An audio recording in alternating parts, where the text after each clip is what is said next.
तो इस वीडियो में हम देखेंगे कि high blood pressure control food कौन कौन से ऐसे खाना है जिससे कि आपकी हाई ब्लड प्रेशर को कंट्रोल किया जा सकता है। अब देखो, हाई ब्लड प्रेशर अगर किसी को है तो उसको सिर्फ खाने से तो रिवर्स नहीं किया जा सकता। मेडिसिन के साथ साथ खाना और एक्सरसाइज बहुत इंपॉर्टेंट है। दोनों मिलाकर एक साथ बहुत हद तक आप जो ब्लड प्रेशर है उसको रेगुलेट कर सकते हो। तो ऐसे ही कुछ खाने के बारे में बात करेंगे। अच्छा खाना, हेल्दी खाना, जो ना तो सिर्फ आपके ब्लड प्रेशर को रेगुलेट के लिए हेल्प करेगा, उसके साथ साथ आपको आपके शरीर में बहुत सारे ऐसे बीमारी जो जंक फूड लेने की वजह से होता है उसको भी प्रिवेंट कर सकता है।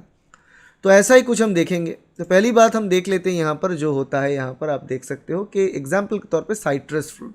साइट्रस फ्रूट में बहुत ऐसे मात्रा में कंपोनेंट्स मिलता है जिससे कि आपको बहुत आसानी से जो है हाई ब्लड प्रेशर को रेगुलेट किया जा सकता है, क्योंकि उसमें एंटीऑक्सीडेंट होता है। और जो एंटीऑक्सीडेंट होता है साइट्रस फूड में, उसका नाम होता है हेस्पेरिडीन। तो हेस्पेरिडीन एक ऐसा टाइप का एंटीऑक्सीडेंट है जो सिर्फ साइट्रस फूड में ही पाए जाते हैं, और जिससे कि ऐसा 2021 के एक स्टडी में पाया गया है कि ये हेस्पेरिडीन एनरिच जो फूड होता है, जैसे कि ऑरेंज हो गया पर्टिकुलरली, जो हम रॉ ले सकते हैं, खा सकते हैं, और दो साइट्रस फूड जो है हम रॉ खा सकते हैं उसको, तो उसमें बहुत मात्रा में ये होता है। इसको आप एज ए जूस ले लो या फिर आप रॉ खाओ। रॉ खाने पे फाइबर ज़्यादा मिलता है। दोनों मिलाकर बहुत अच्छा काम करता है। ठीक है, तो लेमन जूस लेना, उसके अंदर बहुत सारे ऐसे कंपोनेंट जो आपको मदद करेगा। अब ये पहली चीज़ ये हो गया। हम फल में पहले बात कर लेते हैं, क्योंकि फल जो होता है उसको हम डायरेक्टली ले सकते हैं, रॉ ले सकते हैं। अब दूसरे ऐसे एक फल होता है जो बहुत हर एक की फेवरेट है, हाँ, और हर कोई खाता है, ये जो है बनाना, केला। तो इसमें बहुत सारा पोटेशियम होता है जो हाइपरटेंशन को मैनेज करने में मदद करता है। तो दिन में मीडियम साइज़ बनाना 2 ले सकते हो, बड़ा हो तो 1 ले सकते हो। तो रिच विथ पोटेशियम और बहुत हेल्प करता है हार्ट हेल्थ के लिए, क्योंकि ये बहुत ही काम आता है। उसके साथ साथ बनाना जो है, बनाने के साथ साथ अगर बात करें पोटेशियम रिच फूड की, तो उसमें और भी कुछ टाइप के पोटैटोज़ होते हैं, प्रून्स होते हैं, वो भी होते हैं। अब देखो, तीसरी प्रकार की जो यहाँ पर फल है वो है बेरीज़। अलग अलग प्रकार का बेरीज़ हो सकता है, जो ब्लूबेरीज़ हो सकता है, स्ट्रॉबेरीज़ हो सकता है, जो एंटीऑक्सीडेंट से भरा पड़ा है, जो एंथोसायनिन बोलते हैं, जिसके कारण बेरीज़ का कलर इतना अट्रैक्टिव होता है। तो एक फ्लेवोनॉइड होता है। अरे फ्लेवोनॉइड, आइसोफ्लेवोनॉइड, ये सारे के सारे चीज़ ब्लड प्रेशर को रेगुलेट करने में मदद करता है हमारा। अब इसके बाद हम आ जाते हैं और एक खाना, और एक फल जो बहुत लजीज है खाने में, और वो होता है यहाँ पर एग्जाम्पल वाटरमेलन। वाटरमेलन, इसमें भी बहुत सारा पोटेशियम होता है और बहुत सारा सॉल्ट्स होते हैं जो पर्टिकुलरली हेल्दी होते हैं हमारे बॉडी के लिए, प्रेशर को रिड्यूस करने के लिए अच्छा होता है। अब हम आ जाते हैं वेजिटेबल्स की ओर पे। तो जैसे कि कैरेट्स आ जाता है। कैरेट्स बहुत स्वीट है, न्यूट्रिशियस है, और बहुत ज़्यादा फेनोलिक कंपाउंड इसमें पाए जाते हैं। ओके, बहुत एग्जाम्पल जैसे कि पीक्यूमोरिक बोला जाता है उसको, एंड कैफिक एसिड, ऐसा कुछ एग्जाम्पल्स तरह फेनोलिक कंपाउंड होता है उसमें, जो ब्लड वेसल को रिलैक्स करता है। और ब्लड वेसल को रिलैक्स करने का मतलब होता है कि इन्फ्लामेशन को घटाता है, और उसके कारण ब्लड प्रेशर का जो लेवल होता है बॉडी में उसको कम कर सकता है। तो कैरेट्स एक नेचुरल रेमेडी है, अगर आप हर रोज़ ले सकते हो। It's very rich in fibre भी बहुत सारा मिलेगा आपको, और उसके साथ साथ आप खुद की जो प्रोटेक्शन है, मतलब ब्लड प्रेशर का जो प्रॉब्लम है, उसको रेगुलेट कर सकते हो यूटिलाइज करके कैरेट्स को। कैरेट्स के साथ साथ और एक वेजिटेबल जो शायद हर को पसंद नहीं है, मुझे भी खुद पसंद नहीं है, मगर ये भी बहुत अच्छा होता है, जो ब्रोकली। बहुत सारे बेनिफिशियल फैक्ट्स होते हैं, क्योंकि इसमें एंटीऑक्सीडेंट्स होते हैं, फ्लेवोनॉइड्स जो होते हैं वो एंटीऑक्सीडेंट्स है, जो ब्लड प्रेशर को हेल्प करने में मदद करता है।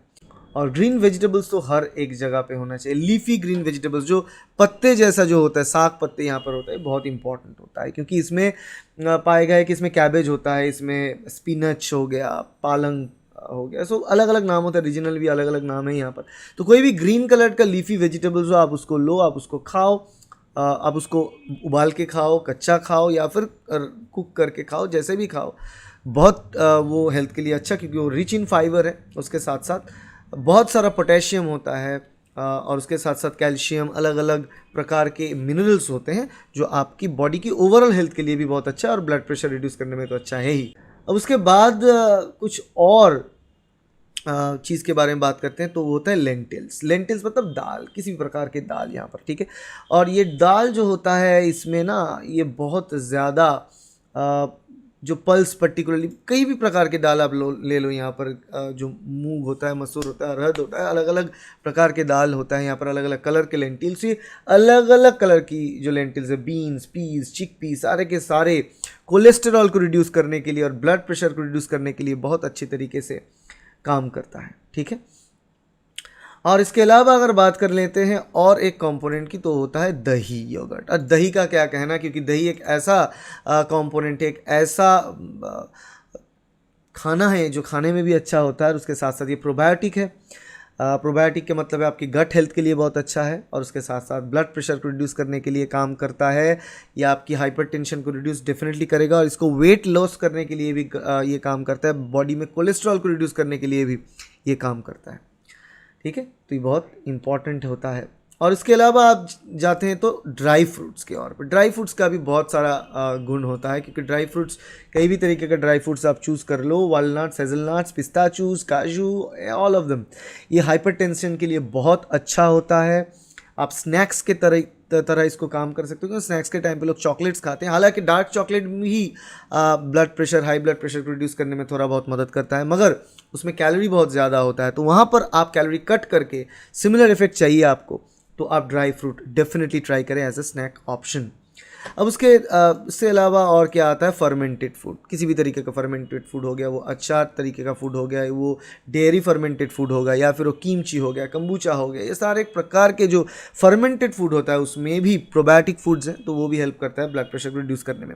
मगर उसमें ध्यान रखना कि आर्टिफिशियल सॉल्ट ज़्यादा ना हो, क्योंकि वो कैंड फूड है, तो हो सकता है उसमें आर्टिफिशियल सॉल्ट बहुत ज़्यादा हो। अगर आर्टिफिशियल सॉल्ट वहाँ पे बहुत ज़्यादा हो तो जाके कुछ प्रॉब्लम बन सकता है, तो वो चीज़ ध्यान में रखना। अचार अगर ज़्यादा खा रहे हो तो, अदरवाइज नॉट। और आखिरी चीज़ यहाँ पर हम बात करना चाहते हैं, वो होता है कुछ ऐसे फ़िश जैसे कि जो फैट रिच होता है, जैसे कि सार्डिन हो गया, सैमन हो गया, ये सारे फ़िश में फ़ैट ज़्यादा होता है। मतलब ये तेल दे के फ्राई करने की बात हम नहीं कर रहे हैं, हम कह रहे हैं कि ये मछली ऐसे डिज़ाइन है कि इसकी बॉडी का फ़ैट की कंटेंट बहुत ज़्यादा होता है और फैट स्किन के नीचे पाए जाते हैं। तो ये ऐसा जो माछ है, ये मछली खाने से भी आपको जो है बहुत ज़्यादा मात्रा में कुछ ना कुछ जो विटामिन से बहुत अच्छा मिलता है, मिनरल्स अच्छा मिलता है, पर्टिकुलरली कैल्शियम का बहुत अच्छा सोर्स होते हैं, और ये भी आपकी ब्लड प्रेशर को थोड़ा हद तक रिड्यूस करने में मदद करेगा। तो ये सारे के सारे जो खाने की बात हमने की, ये सारे के सारे खाना अवेलेबल है आपके सामने, आप हर रोज़ खा सकते हो। बहुत डिलीशियस खाना है, टेस्टी फूड है, आप इसको इस्तेमाल करें और आप अपने फ़र्क को देखें। आपके जो हाइपरटेंशन है उसमें बहुत हद तक आप कंट्रोल ले आ सकेंगे। और उसके साथ साथ डेफिनेटली अगर ज़्यादा मात्रा हो जाता है ब्लड हाइपरटेंशन का, ऑब्वियसली आपको मेडिसिन लेना चाहिए, मगर अच्छा खाना और एक्सरसाइज भी उतना ही इंपॉर्टेंट है, इनफैक्ट ज़्यादा इंपॉर्टेंट है ब्लड प्रेशर को रेगुलेट करने के लिए। तो ये चीज़ ध्यान रखना। तो this is all about the high blood pressure control food, और हाई ब्लड प्रेशर में क्या क्या खाना चाहिए आपको। अगर वीडियो अच्छा लगे तो वीडियो को लाइक करना, शेयर करना, सब्सक्राइब करना इस चैनल को, ताकि ऐसे वीडियो आपको मिलता रहे। Thank you.